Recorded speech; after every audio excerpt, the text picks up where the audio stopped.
cette semaine, le thème c'est l'hydrolien. On va en parler en plateau avec Jean-François Davio. Bonjour. Bonjour. Vous êtes donc le président de Sabela. On va comprendre avec vous quel est ce projet dont vous êtes porteur. Alors finalement, vous, une PME, vous travaillez aussi avec un grand groupe, en particulier GDF Suez. On va comprendre comment vous vous associez à travers cette démarche et ce projet Sabela. Puis vous y êtes depuis un petit moment dans cette réflexion sur l'hydrolien. On va en parler avec Patricia Laurent. Bonjour Patricia. Bonjour Nathalie. Patricia Laurent de greenunivers.com, le site de référence du Green Business. Alors c'est ce qu'on disait, ce qu'on dit, on le voit beaucoup en ce moment, les énergies marines, on peut le dire, on le vend en poupe. C'était vraiment au cœur du salon Euromaritime d'ailleurs qui se déroulait la semaine dernière porte de Versailles à Paris. On parle en particulier de l'hydrolien avec un début d'année très actif du côté des acteurs de la filière et notamment les grands industriels. Absolument Nathalie, les grands groupes font feu de tout bois depuis quelques semaines dans l'hydrolien. Alors quelques exemples, le groupe Alstom a annoncé qu'il avait finalisé l'acquisition d'une société britannique, Tidal, qui est spécialisée donc dans l'énergie hydrolienne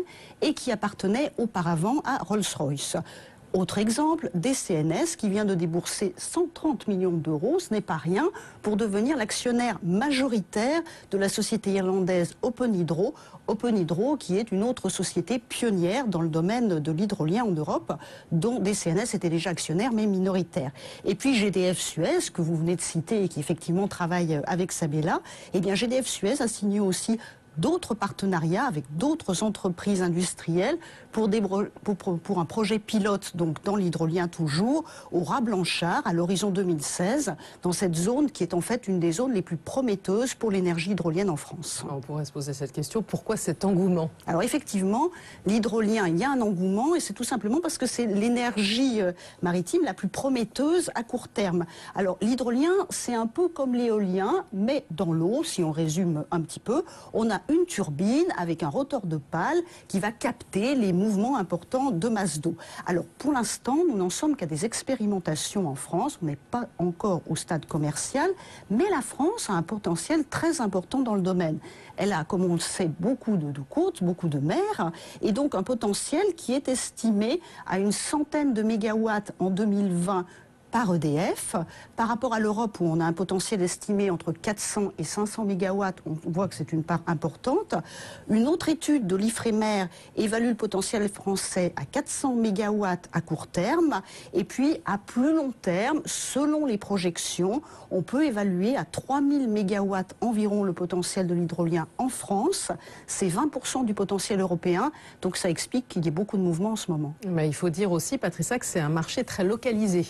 Absolument. Alors en fait, en France, on a en gros deux grandes zones pour l'énergie hydrolienne. On a le Raz Blanchard, plus de 50% du potentiel hydrolien français, et puis le passage du Frommer au large du Finistère, donc deux zones qui sont dans la Manche et qui sont deux zones à fort courant, puisque évidemment il faut des forts courants pour l'énergie hydrolienne. Ça, on va y revenir et en parler avec Jean-François Davio. Et les grands industriels, donc on l'a dit, sont actifs, mais les pouvoirs publics aussi, est-ce qu'ils veulent aider un petit peu ce marché? Alors absolument, les industriels se mobilisent, mais c'est aussi parce que les pouvoirs publics, depuis quelque temps, donnent des signaux et indiquent qu'ils veulent développer ce marché. Alors on a déjà eu en mars 2012 le gouvernement Fillon à l'époque qui avait annoncé une feuille de route pour l'hydrolien dans l'optique de lancer un appel d'offres d'ici à 2014 pour exploiter la zone du Raz Blanchard.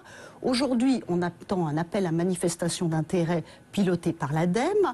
Il faudra évidemment des années d'apprentissage, il va falloir des fermes pilotes, il va falloir bien maîtriser la technologie pour arriver à un stade commercial. Et on prévoit en fait d'avoir des fermes véritablement commerciales à l'horizon 2020. Mais alors, il y a un point à noter, c'est que c'est vrai que les grands industriels bougent, les pouvoirs publics commencent à bouger et donnent des indications, mais on a relativement peu de jeunes sociétés comme Sabela, à la différence de ce qu'on observe par exemple au Royaume-Uni, où la filière est un peu plus importante parce qu'elle est aidée par les pouvoirs publics britanniques depuis plus longtemps. Donc on est ravis d'avoir Jean-François Davio, le président de Sabela, pour en parler. Juste un mot, parce que vous avez parlé d'Alstom, de l'ADEME, il y a un autre projet aussi qui est le projet Orca qui est en train d'être développé aussi de ce côté-là. Donc voilà, ça s'active beaucoup et on sent qu'il y a un soutien, parce que vous parliez des pouvoirs publics de ce côté-là. Alors quand on voit cet engouement soudain, vous, Sabela, depuis en 2008, déjà vous y étiez, enfin en disons concrètement, puisque vous avez immergé la première hydrolienne sous-marine française. Comment ça vous fait réagir?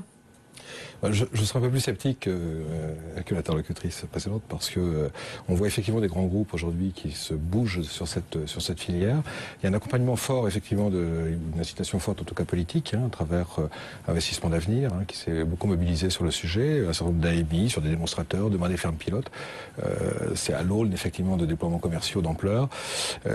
Au demeurant, on voit que la France aussi est handicapée par une place financière où l'amorçage n'existe pas ou très peu. Donc des fonds d'investissement qu'il faut aller vraiment chercher et accompagner avec des appréciations du risque maritime. Les Français, enfin la France n'est pas très maritime dans sa sensibilité. Effectivement, outre-Manche, il se passe beaucoup de choses. En France, c'est un peu plus difficile, en tout cas pour les PME, de trouver des fonds propres, tout simplement, pour développer ces technologies. Et pourtant, vous travaillez, on l'a dit, avec un grand groupe, GDF Suez, à vos côtés. Vous n'auriez pas pu faire autrement, de toute façon, en France? Je pense que non, effectivement, il faut être adossé à l'énergéticien.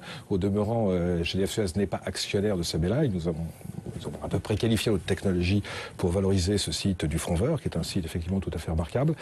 Nous sommes en recherche d'investisseurs encore aujourd'hui sur ce sujet, malgré effectivement une intervention forte de l'État de nos côtés. Et de la région, des territoriaux également. On a l'impression que c'est au premier qui se présentera, comme si c'était vraiment un marché. Là, il faut y être maintenant. Il faut être présent. Et le time to market, c'est en ce moment, quoi. Donc, Alors, on va rentrer concrètement dans ce projet Sabella, mieux comprendre ce que vous êtes en train de mettre au point. Et il n'y a rien de tel pour le comprendre que de voir ça à travers et d'écouter un reportage aussi. Il est signé Julian Antoine.